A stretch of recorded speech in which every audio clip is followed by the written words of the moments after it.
Welcome back to the Revive Then Thrive podcast. I'm your host, Hallelujah Adams, LMFT and relational therapist, and believer in the healing power of connection. Today we continue our series, Same Love, Different Bonds, understanding relational roles across generations and partnerships, with a powerful conversation about how love anchors us. This is episode 26, Secure Base, Safe Haven, How Love Anchors Differently. Let's begin with a breath and dive in together.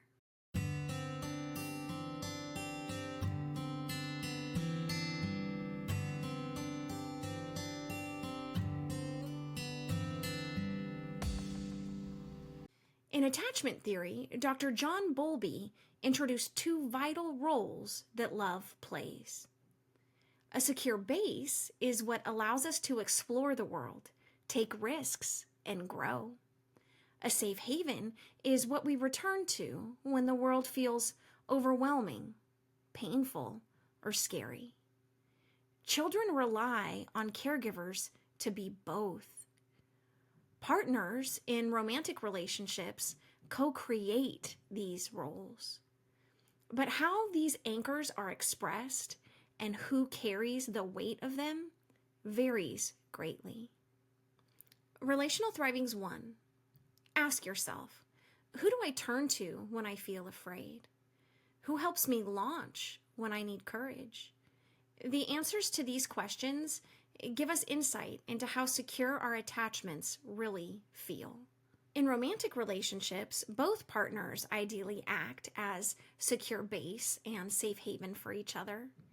That means offering comfort and presence in times of distress, encouraging each other to pursue growth and independence, returning to each other emotionally after conflict.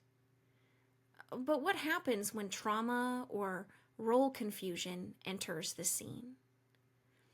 Dr. Gabor Mate reminds us, when we are not held with safety in childhood, we often seek that safety in adulthood. Sometimes unconsciously demanding our partner become the parent we never had.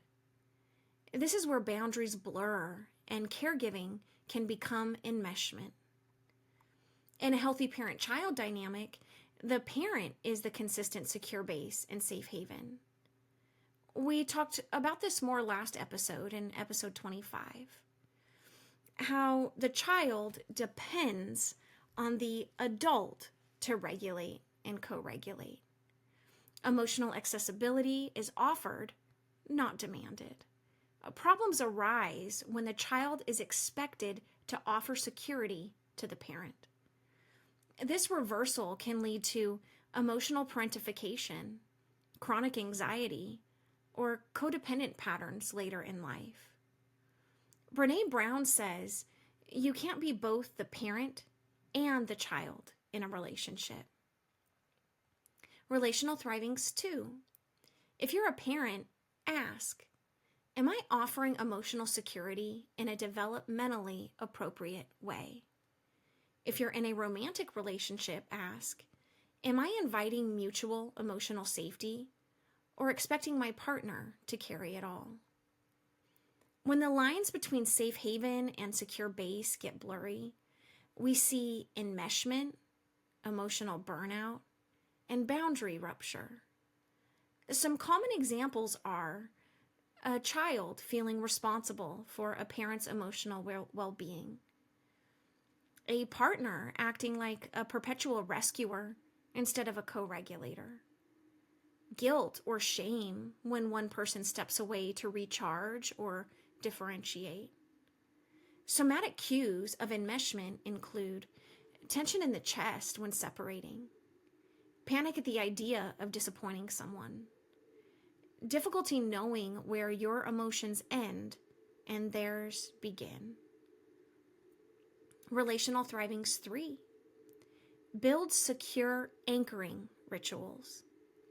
In parenting, bedtime stories, goodbye hugs, consistent attunement after misattunement.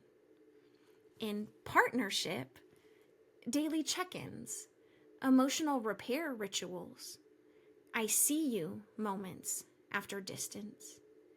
These small actions reinforce both autonomy and connection.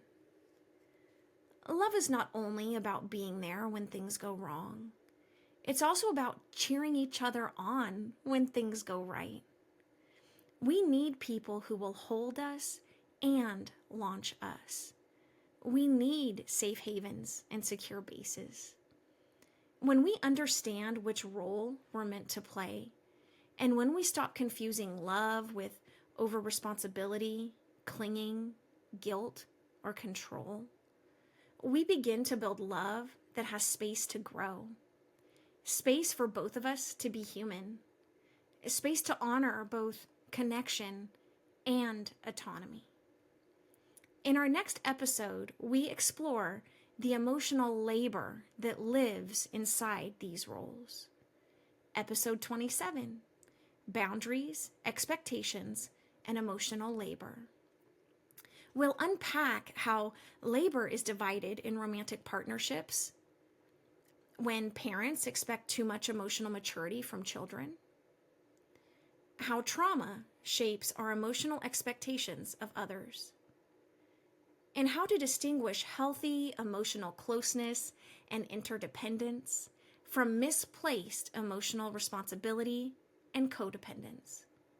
Until we meet again, revivers and thrivers, be gentle with yourself and keep reaching for connection that anchors and frees. Heart hugs, y'all. See you next time.